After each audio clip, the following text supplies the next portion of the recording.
Today we're going to be taking a look at the history of Punjab's names.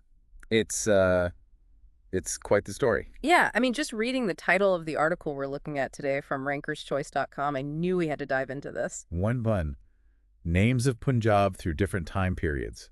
The sixth one is amazing. You haven't heard till now. Right. Amazing. I don't know if they deliver on that promise. Okay, so I have a question for you before we get started. Sure. Why is Punjab called the land of five rivers? Well, I think that is what we're going to find out. Oh, good point. It's more than just geography, it's history. Okay, so our mission today Yeah. is to uncover the evolution of Punjab's names. Looking at the different influences. Yeah, how they reflect the rich history of the region, the diverse rulers, even the rivers themselves. And some of these names I bet you haven't heard before. Okay, so let's start at the beginning. Back in ancient times. Way back to the Rigvedic period. One of the oldest sacred texts of Hinduism. All right, so the article mentions this name, Sapta Sindhu. Yeah, I have to admit, I've never heard that name before. it's a beautiful name. What does it mean? It means 7 rivers. Okay. And it shows how important the rivers were back then. I mean, even today, they're super important. Imagine Punjab, Yeah. cradled by the Indus, the Jhelum, the Chenab, the Ravi, the Beas, the Sutlej, and the Saraswati. Wow. 7 rivers. 7 rivers. No wonder rivers were so important. Like a lifeline. Yeah, and the Indus and Saraswati, I think I read that those were like boundaries of ancient Punjab. That's right. They were like natural borders. Yeah. The Saraswati is kind of interesting, though, Okay. because What happened to it? it's dried up now. Oh, wow. But it's still an important part of ancient Indian texts. So it was important, but it doesn't exist anymore. Like a mythical river. Okay, well, so if Sapta Sindhu referred to these 7 rivers Yeah, and the Saraswati River dried up, right. did they change the name? It seems so. Okay, what did it become? The name that took root was Panchanada. Panchanada. It means the land of 5 rivers. Okay, And it focuses on the 5 rivers that still flow today. which are? The Jhelum, the Chenab, the Ravi, the Beas, and the Sutlej. Okay, I think I've heard that name before. It pops up in the Indian epics and the Puranas. So it was like in the cultural consciousness? These rivers were really deeply embedded. I mean, that makes sense, right? Yeah, Your life depends on these rivers. they're a part of your identity. Yeah. It's not just water. More than that. It's like you said, a lifeline. And it's interesting. Yep. Even the ancient Greeks recognized the importance of the rivers. The ancient Greeks, what do you mean? They call the region Pentapotamia. Pentapotamia. Penta for 5 and Potamia for rivers.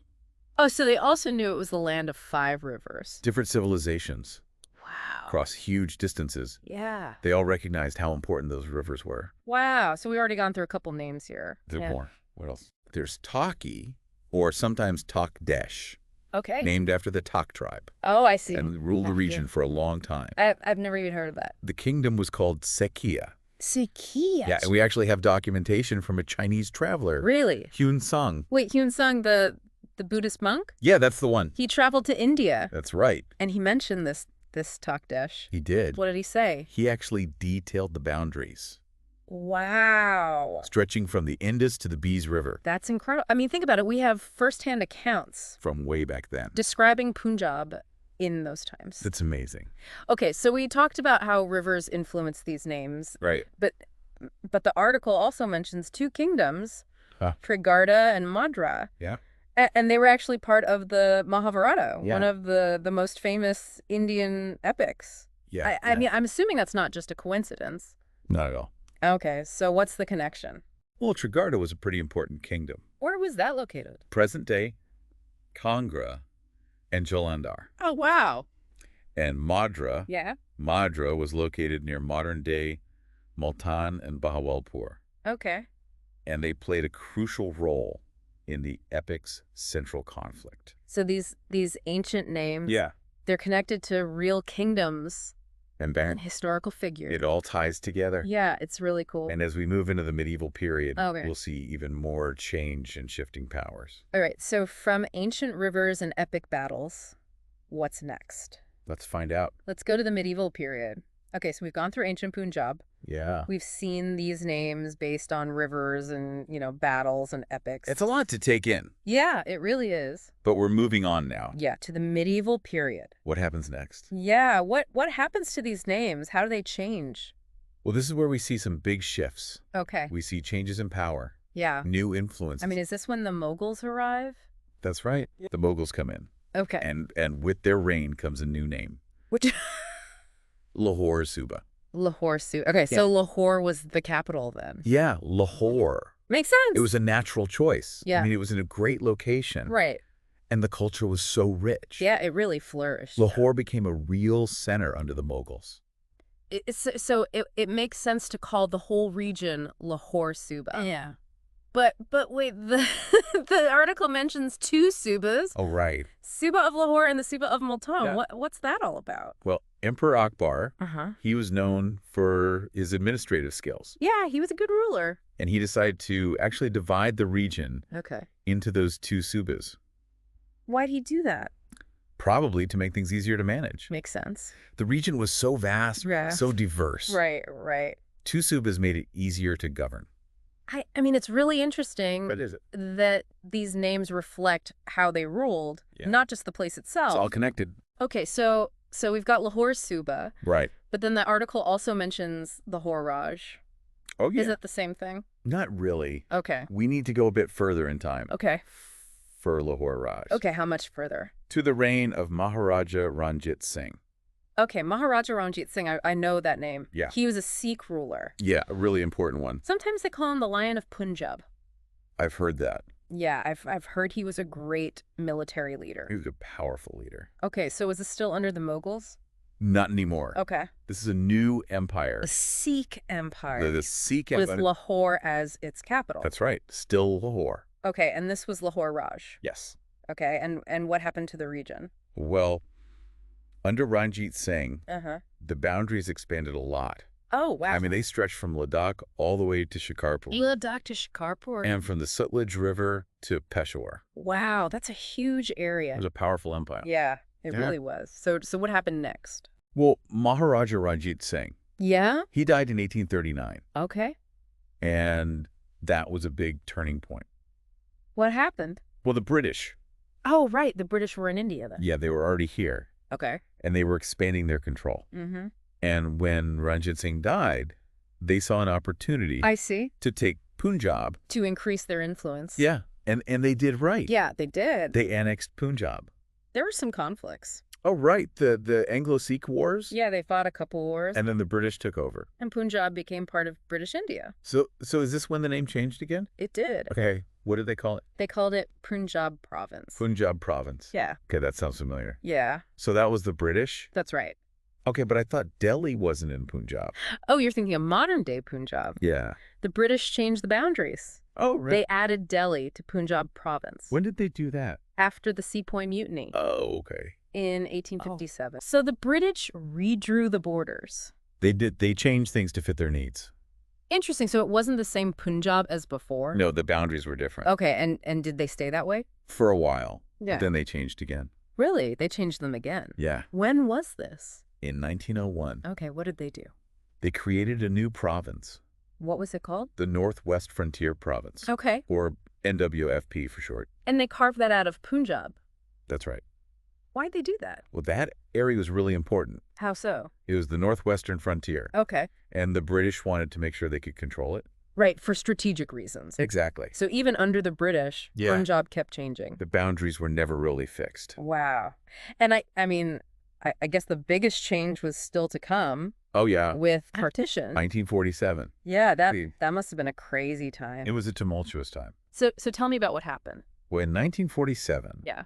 the British withdrew from India, Uh-huh. and the subcontinent was divided. Along religious lines. Yeah, that's right. And that led to the creation of two countries. India and Pakistan, So Punjab was right in the middle of that. right at the heart of it. And it was split too, right? It was divided. How so? West Punjab became part of Pakistan, Okay.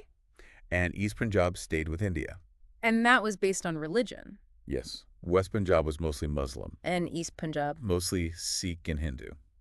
Okay. Wow. So that must have been hard. It was incredibly difficult. Yeah. For so many people. Millions of people were displaced, Families split apart. communities torn apart. The land itself divided. It was a really tough time. So East Punjab became part of India. Right. But its story doesn't end there, does it? No, it doesn't. What else happened? Well, East Punjab went through more changes. Okay. Haryana and Himachal Pradesh. Yeah. They were carved out of East Punjab. So the boundary shifted again. They did. And that's how we get the Punjab we know today. The Indian state of Punjab. Wow, it's amazing. What is? How much Punjab has changed. Yeah. Just looking at the boundaries. It's a story of constant change. Yeah, from ancient times Through different empires. to the British. And then partition. It's all reflected in the names. Each name tells part of the story. Wow, so we went from Sapta Sindhu With its 7 rivers. to Lahore Raj. A powerful empire. Through British rule. And partition. It's a lot to take in. It is, but it's fascinating. Yeah, it really is. So now I'm curious About what? about what happens in the modern period. Okay. Do these names still have any meaning? Oh, they do. Okay. They're not just things of the past. Okay, so how do they shape how we see Punjab today? Let's talk about that in the last part of our deep dive. All right, I'm ready for it. All right, so we spent all this time talking about the names of Punjab through history. It's been a wild ride through time. It really has. I Yeah. mean, we've gone from ancient rivers to, powerful empires and even partition. Reflected in the names. Exactly. And I guess the big question now is, do these names still matter today? Oh, absolutely they do. Really? Yeah, they're not just like dusty old relics from the past or something. So how do they shape how we think about Punjab in the 21st century? Well, let's think about the name Punjab itself for a minute. Okay, the land of 5 rivers.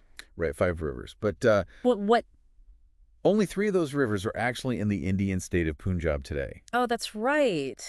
The Sutlej, Beas, and Ravi. Yeah, the other 2, the Jhelum and the Chenab. They're in Pakistan now. So the name Punjab, it's not really accurate anymore, is it? Not geographically now. So why do they still call it that? Well, the name still means something. What do you mean? It represents something bigger. Right, what? A shared history, a Yeah. connection to a time when the land was whole, So it's like a reminder. of what was lost. Yeah, like a phantom limb. I like that. And I bet that influences how people in India and Pakistan see each other. Oh, definitely. Like they used to be one. Right. And they could be again. There are people who think so. And they share so The much. language, the culture, even the food. Yeah, it's like they're 2 sides of the same coin. Exactly. But okay, let's talk about the British for a second. Okay. They really messed with the boundaries of Punjab, didn't they? They did. They carved out new provinces. Yeah, Haryana and Himachal Pradesh. Yeah, they used to be part of Punjab, And now they're their own states. each with its own identity. So it's like Punjab, but not Punjab. It's complicated. It is, but it's fascinating. It is. And what about names like Lahore Raj? Ah, Lahore Raj. That name seems to carry a lot of weight. It does, especially for Sikhs. Why is that? It represents a time when Sikhs ruled Punjab. Right, the Sikh Empire. It was a golden age for them, a time of power and prosperity. So it's like a symbol of pride. Yeah, a reminder of their heritage. But it also probably sparks some debate Oh, for sure. about identity and politics. It's a complicated legacy. Well, it seems like all these names are more than just names. They are Symbols. of history and identity. And even politics. It's all intertwined. Yeah, so we started this deep dive asking about why Punjab is called the land of 5 rivers. Right, a simple question. But we ended up uncovering so much more. It's not just about geography. No, it's about history and culture and power and identity. And how those things shape the way we see the world. Exactly, and I think that's something for all of us to think about. What do you mean? Well, we focused on Punjab. Yeah. But every place has a story like this. Hidden in its names. Yeah, so I guess what I'm saying is What? go explore those stories. Find the hidden histories. Yeah, learn about the names of your city, your region. You might be surprised by what you discover. That's a great place to end it. I think so too. Thanks for joining us on this deep dive into the history of Punjab's names.